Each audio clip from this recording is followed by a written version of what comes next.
Welcome back again to Hang with the Homeless. I'm sorry this time thing keeps running out, and I'm not good with my eyesight, trying to keep a good eye on it. But over the holidays, you know, many people were incredible in what they did and how their acts of kindness, and a lot more churches are coming on board right now, which I really appreciate. And, you know, the mission roomans, we hear them all the time, and, you know, they just go on and on. But, you know, the churches are allowed to come there at any time. The sheriff's department has an open ticket there anytime. We're the most transparent charity and allow all that to happen, that they can come in at any given time.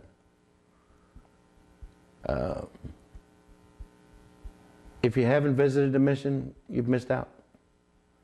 But a lot of people are being helped because we don't give up. Craig, we had problems with out in Hernando this weekend. Well, as of yesterday, he signed himself up to go into a 60-day alcoholic program because he's decided that he's caused his fiance enough problems, and he's made that decision because the mission has never, ever given up on him. And I know I taught you a lesson, Chris, this past week to learn how it is to be in the woods and all that, and there's always a method of my madness. What have you learned from your experience of me letting you sleep in the woods? It was a definite learning experience, that me being on all three sides of the coin of the homeless shelter world, that had to be to actually go to the woods to see how these gentlemen have to survive on a day-to-day basis and what they go through just trying to survive. A lot of people can have a lot of the homeless out in the woods and all that, but do you think it's more of they're surviving, or do you think it's just because they want to be out there and commit crimes? They're just trying to, at this point, they're just trying to survive. And you've talked to a lot of them out there, you know, a lot of them been out there 6, 8, 10 years. In my opinion, that's time enough to, you know, either get them some help or figure out a new solution, because it's not working. The same people are out there. You know, this morning's fire, our prayers are hoping, because we took Hobo Joe back from Springbrook on Friday night, and of course, like most programs, they put him on quite a few psych meds. There was 9 that I counted, to be exact, in his paperwork. And we're praying and hoping this morning that the fire in Homosassa was not Hobo Joe.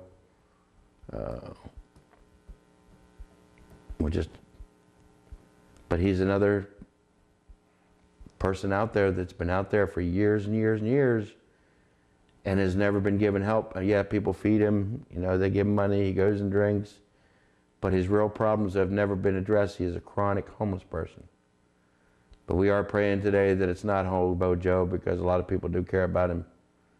And a lot of people are really shooken up this morning at the mission, hoping that he did not die this morning in Homosassa. Chris, where do you think you'd be right now if I would not have taken you back for the, what, the 3rd time? Yes, this is my 3rd time back. What do you think would happen to you if I would not continue to afford God's grace and mercy to you? Where do you think you'd be right now? I would still be living in the woods in Hernando, or about dead from alcohol. And I've never touched drugs before in my life. But there's a good possibility. I mean, you drank a lot. There's a lot of stuff can happen when you're drinking. Yes, sir. There's a good possibility you might have done something that you didn't want to do just because of the alcohol fact. And that's what I'm trying to teach people is, yes, you know, when you lose that, when you have that blackout from alcohol, you don't know what you're doing. That's true. Do you think that more needs to be done in this county as far as alcoholism and drug abuse? Yes, I do. I mean, I believe we only have one place that people can go to, but there can be more.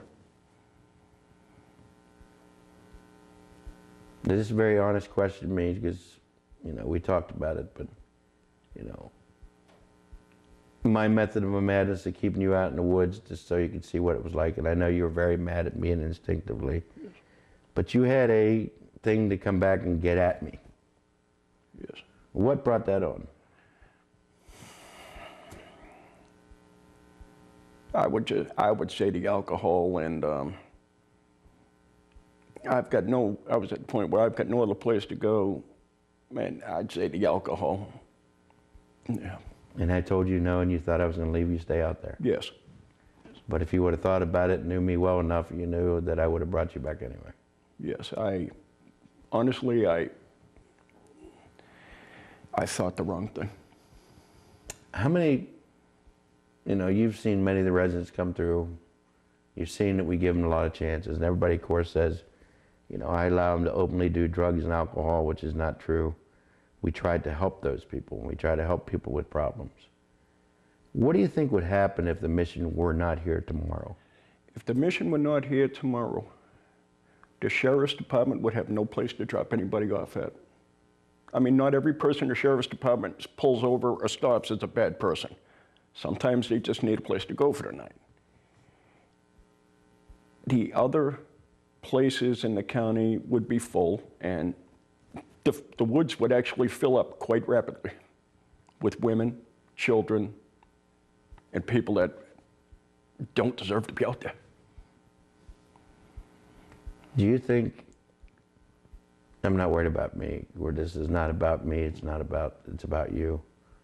How many people do you think actually took in their time out of their life to help you to change?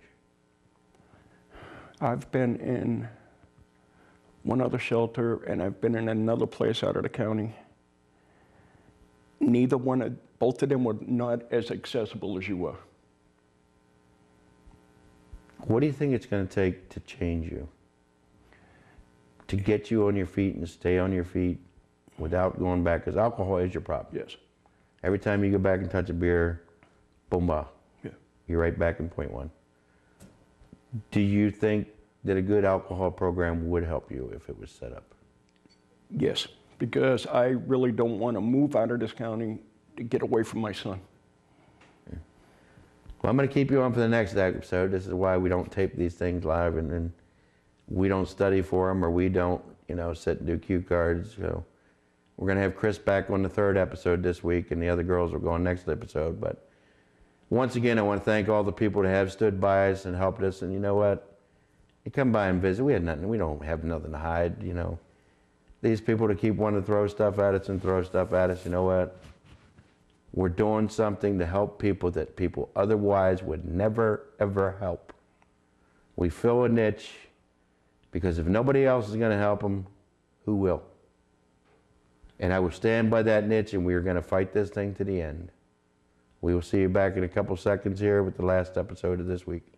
Thank you and God bless.